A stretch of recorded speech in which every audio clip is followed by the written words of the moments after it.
Hey, good morning, folks. Happy Friday. Mike here, back with Fridays with Mike. Hope everybody's having a great week. Outside this morning, a little bit early. The sun's not even up yet. Got a work meeting I got to get to this morning, but wanted to make sure I got this episode put out and share with you guys some stuff about community and friendship and fellowship and brotherhood. And this is all related to continuing the study of passivity and some areas in our life where I feel like we are passive. This journey and study about passivity that God really put on my heart has been really interesting. I've been learning a lot from this, not only about myself but about community and my friends and the people around us, and just some things, some issues with the heart, that we're dealing with in the world right now.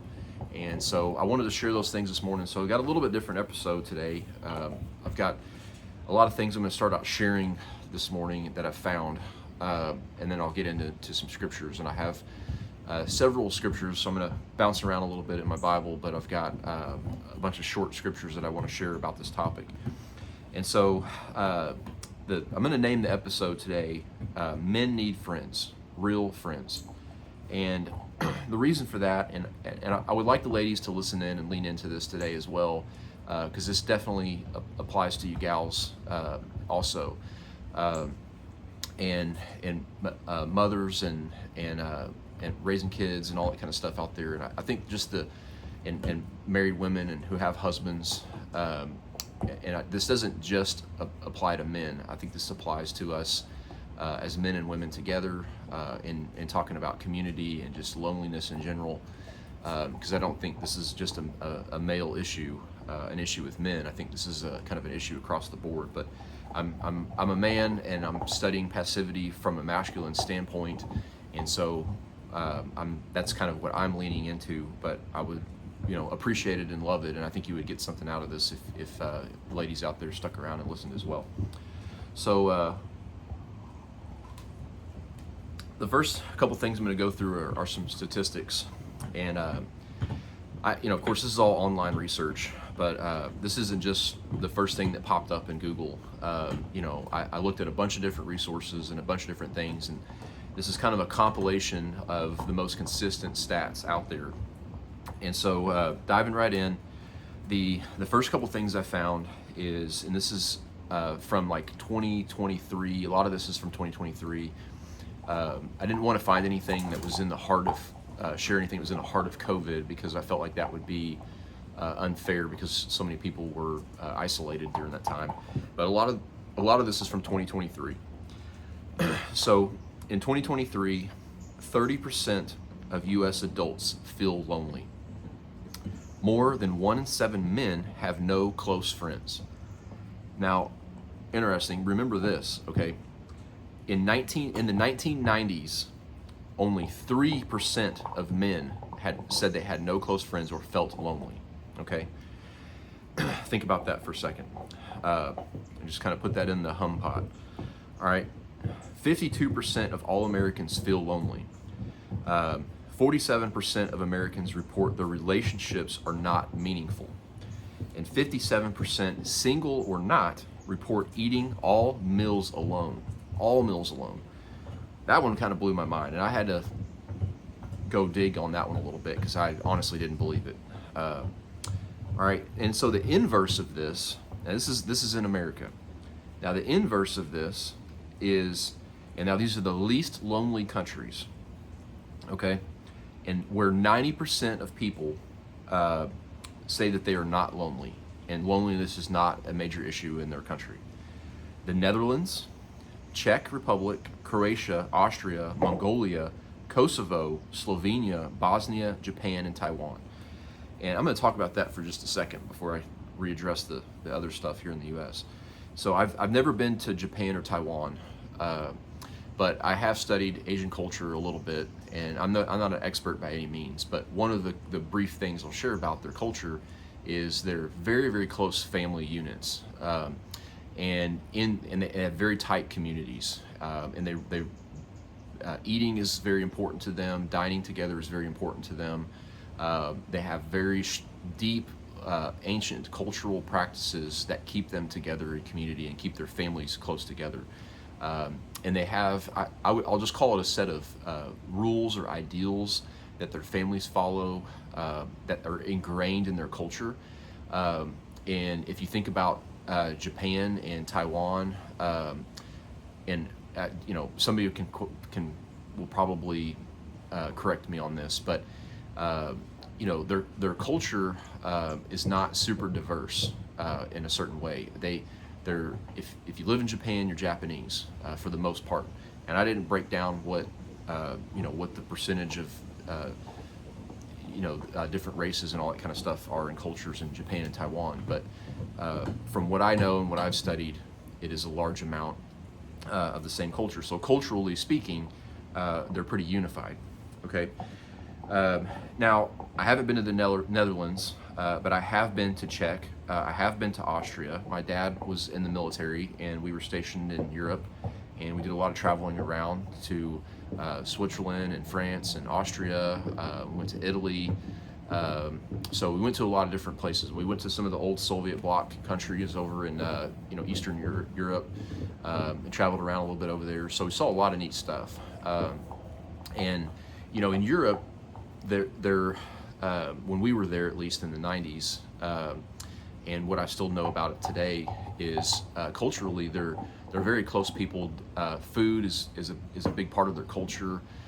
Cultural dining or cultural foods are a big deal. And you can go to these different places and get different types of cultural food. So eating together is important. And one of the funny things about Europe is, if you'll go out and eat somewhere, and there'll be these big tables, and you'll sit down at a table and say you've got a family of 4. Well, don't be surprised if another family of 4 comes and sits down right next to you at the same table, and they just share a table with you. And then you become friends for the night and talk and laugh and share stories. It's just a part of their culture, and it's really cool. And if you did that here in the United States, if you came and sat down at a table with somebody here in Texas, they would look at you like you're insane. And maybe you would even get up and go to another table. I don't know. We don't like to offend people down here in the South too much, but still, we don't just go sit down at tables next to each other. And I wish we did, to be honest. So those are some statistics that I wanted to share that I found pretty fascinating, especially the 3% of only 3% of Americans saying that they were lonely or had no close friends in the 90s compared to now. And so, something I just want to share or think about that is technology and phones and social media. And I think we've tried to replace friendship, close friendship, unity, physical friendships, meaning getting together and dining together and eating together as families, as friends, as neighbors in our community. I think holistically that's been replaced by social media, and we've said that we're in community or we're in friendships with through these social media apps, but that's not real. It's technology that's connecting us, and it has a lot of positive aspects of being able to stay in touch and keep up with people, but it doesn't meet the needs of our physical needs of humans to be able to have that interaction. And so a couple thoughts here that I wanted to share, and then I'm going to get into the scriptures, is God's desire for us is community. He calls us into community with Him, and He calls us into community with each other. And He calls us into, as men, He calls us into brotherhood with each other. And so I'm going to talk about some of my thoughts on brotherhood. And these are my thoughts about all the things that I've studied, and I've kind of compiled them together. And so brotherhood, it teaches and gives perspective about what is important in life. It enhances your youth and helps you to grow up. You learn from one another. Leaders are born. You learn how to lead. You learn about women and how to treat them. You learn about accountability and respect. You learn about responsibility, tolerance, and honesty. This is literally a chemical chemistry in men when there is literally a chemical chemistry in men when they compete with one another, when they challenge one another. men are designed to go shoulder to shoulder and be in competition with each other. It naturally raises our testosterone levels when we are in competition with one another, or when we are working together. Brotherhood with one another is important. It's critical. It's a critical aspect, and God calls us into that. He calls us into that biblically. And this is another interesting little statistic here, and I want to give a caveat to this before I say that. Before I say what I'm going to say, I know there has been a lot of, first of all, fatherless homes are an epidemic in this country, especially in certain demographics. And so I know there's a lot of mothers out there who have raised children on their own, and have done a fantastic job. And so I don't want to take away from that. But I want to share this statistic about that. And I bet a lot of those women will tell you that while they raised those boys successfully, or those children successfully on their own, and God bless them for that, they probably were wise in the fact that they knew their sons needed a male role model at some point in their life, and they helped their young men, their boys, find that male role model.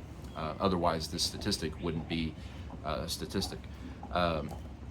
But and I don't have a percentage or number on this, it's just a statement, but boys raised by fathers have more testosterone and are more muscular than boys who are not, than boys that do not have a male role model in their life, or a father in the home. And that right there, that study is proof, it's evidence that men, when they go shoulder to shoulder, when men raise boys, or when we're in community with one another, that we literally create chemical change in ourselves for the positive. Men need testosterone. It's important for growth, for muscle building, for mental stability, and hormonal balance. We have to have it. And I'm not, this isn't a testosterone podcast this morning. I'm not a doctor to sit here and tell you all about things about testosterone, but it's an important chemical that needs to balance out our system, and it helps level us out. And it's very low. There's tons and tons of stats that you can look out there right now about testosterone being low in men and boys. So those are just some key points that I wanted to share. So another thought, or this is actually something I looked up. This is a quote, and I'll cite this quote. This is from the Uniformed Services University, their Human Performance Resources Center. Okay, it says, healthy interactions with other people promote your brain's release of oxytocin, dopamine, serotonin, and endorphins. These chemicals help control your social behavior and support your overall health and well-being, making social interactions naturally rewarding. So those are the few things I wanted to share this morning. I want to dive into some of the scriptures regarding this. And the first couple scriptures I want to share are about loneliness. And if you are lonely, and before I share these scriptures, I have a couple other things I want to say. Getting out of a circumstance or a situation, or improving your situation, or getting into community, or growing friendships, or enhancing or growing your marriage, any of those things take work. They take effort. They take labor. And then we have to make time to be able to do that. You know, one of the biggest things, like you'll hear, I've mentioned on here that I like going to the gym, I like working out. Well, you don't just have time to go to the gym and work out. You have to make the time. You have to make time for friendships. You have to make time to be in the Word with God. I try to get up at 5:30 every morning to have my time in the Word, and that's hard for me because I'm naturally a night owl.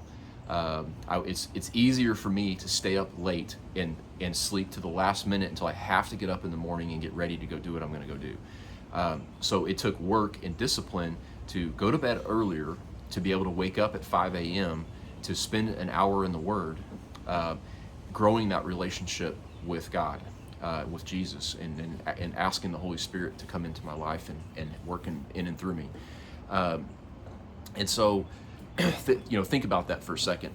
It's funny that I'm mentioning this right now because we actually, my D group, which stands for discipleship group, this week, one of the topics we talked about in our book was the labor, the work that we have to put in to have community or fellowship with God and to grow a relationship with Him.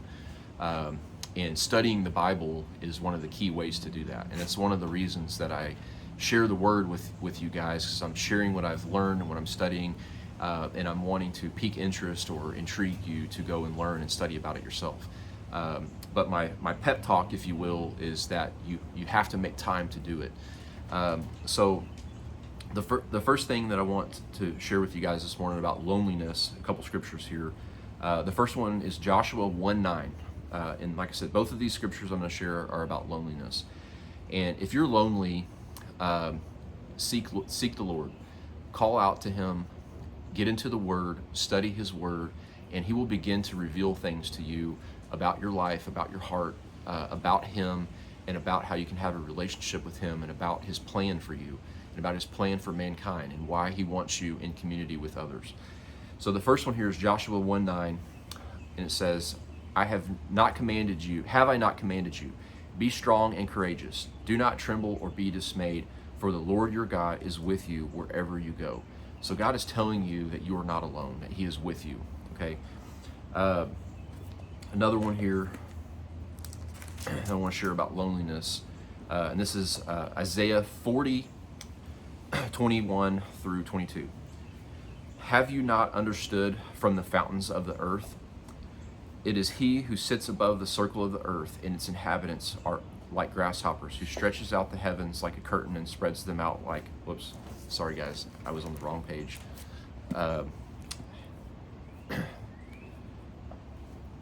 Mistake there. All right, Isaiah 41, had the wrong thing highlighted. Isaiah 41:10. Do not fear, for I am with you. Do not anxiously look about you, for I am your God. I will strengthen you, surely I will help you, surely I will uphold you with my righteous right hand. And I don't know how I mistake that. It's one of my favorite verses that I highlighted in here. I'm going to read that again because I just want to highlight it again, about loneliness. Isaiah 41:10. Do not fear, for I am with you. Do not anxiously look about you, for I am your God. I will strengthen you, surely I will help you, surely I will uphold you with my righteous right hand. I love that verse, beautiful verse, and it's just another place where we're in the Bible, and there's so many verses like this in the Bible, and I'm sharing a lot of verses this morning, so I'm bouncing around a little bit in here, but God is telling us that He is with us, that He is for us, that He loves us, and that He wants to have community with us. He wants us to open up this Word and study Him and learn about Him and be in community with Him. Now, He also wants us to be in community with one another. And He calls us to do that.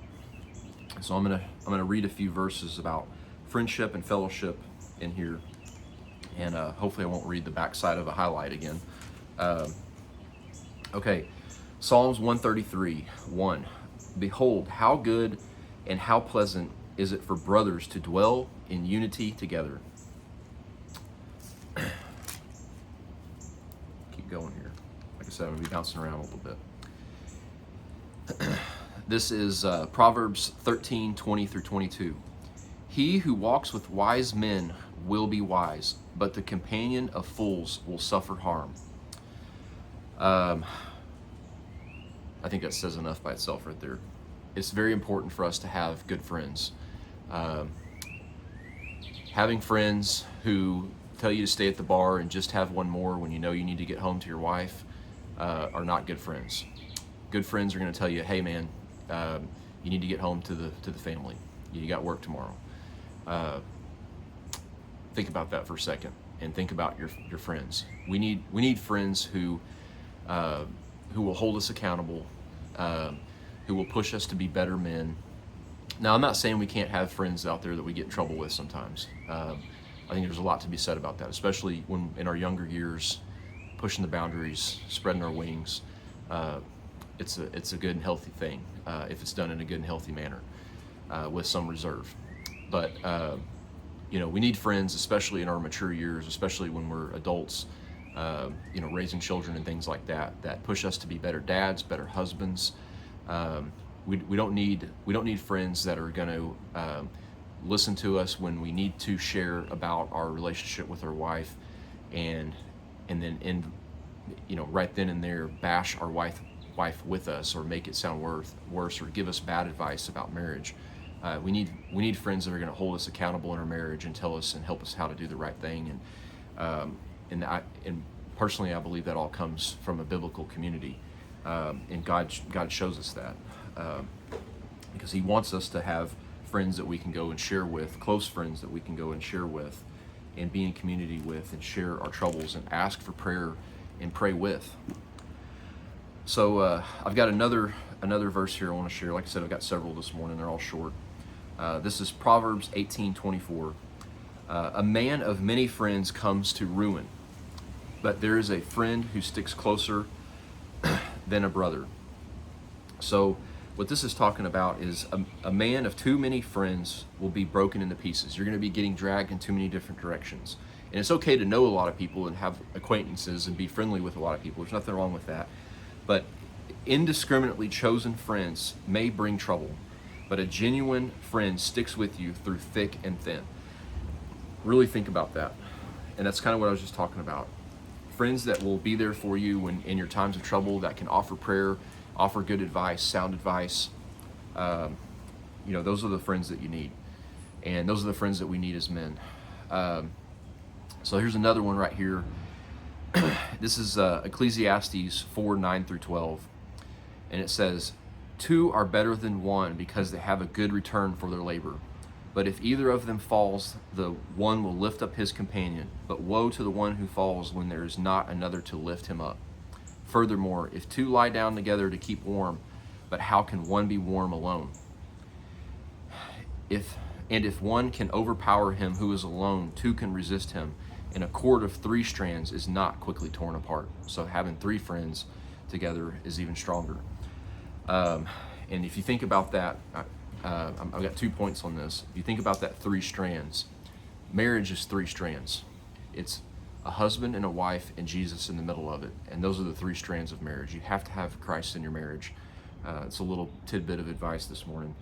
I like this verse for the guys out there in the military, the trenches together. Man, if you've ever been, and I'm not a veteran, I haven't served, but my dad served, and I know I have a lot of military friends, and I've studied military, and I love the military, and I greatly admire military folks. And if you can think of a war movie, or if you are a veteran and you've been in these circumstances, we tend to pervert stuff like this in this day and age, where it says, if two lie down together, they keep warm, but how can one be warm alone? Man, if you've ever been out in the trenches together and we're in a bad situation and you can put your backs together or lean up against one another and keep each other warm, you know what I'm talking about. So this verse out there is for the brothers in arms, the guys out there hunting together, fighting together, guys out there that know what it's like to go shoulder to shoulder with their brother and keep each other's back in the field, whether it's militarily or out in the mountains hunting or stuff like that.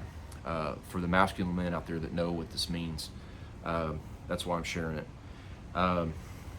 In the study version down here, it says, "How much better is it to have a partner and friend who can assist, warm, and protect?" Analogies are drawn from the experiences of travelers who, if in pairs, can assist if one falls, warm each other in a cold night, and protect better against the enemy. 3 friends together, a cord of 3 strands, form an even stronger bond. And that's a wonderful verse. I love that. And it's another verse that shares God calling us into community with one another. And the last verse I have for you guys this morning, and I'm going to wrap this up because I'm going long, is Philippians 2. And it says, Philippians 2, 1 and 2. Therefore is any encouragement in Christ, if there is any consolation of love, there is any fellowship of the Spirit, if any affection and compassion, make my joy complete by being of the same mind, maintaining the same love, united in spirit, intent on one purpose. And that is Christ's call for us to be in brotherhood and in fellowship with one another and in unity with Him. And that's what I got this morning, folks. I hope you enjoyed the verses. Sorry for messing up on the one. But I wanted to share about this and the true call to unity, the true call to fellowship and brotherhood with one another. We need close friends. Men need close friends. We need friends that we can share our deepest issues and secrets with, that we confess to one another with, and that we can be in this biblical community with Christ with, that we'll have each other's back, and that from a biblical sense that we will be there for one another, upholding one another, and making each other stronger. Stronger disciples, stronger and brothers. In one of our D group Bible studies, we were learning about what it's talking about, like African animals, and if you think about if a wildebeest or leaves the herd off on his own, he becomes vulnerable, and he may be strong, and he may have the kind of a lone wolf mentality, but he becomes vulnerable. He becomes a target for the enemy. He becomes a target for the lion that's out there hunting for a free meal, for that meal he's got to go after. And so coming in together with the herd makes him stronger, and the herd is stronger together. And so think about that. Think about why we need close friends. Think about why we need this community. And I think this is an area where we have grown passive. We have grown passive as men, and in our families and in our community and with our brothers, where we aren't putting in the effort in these friendships. We aren't seeking good, Christ-like, Christ-minded friends. And it's an area that we have to work on. So I'll leave you guys with that.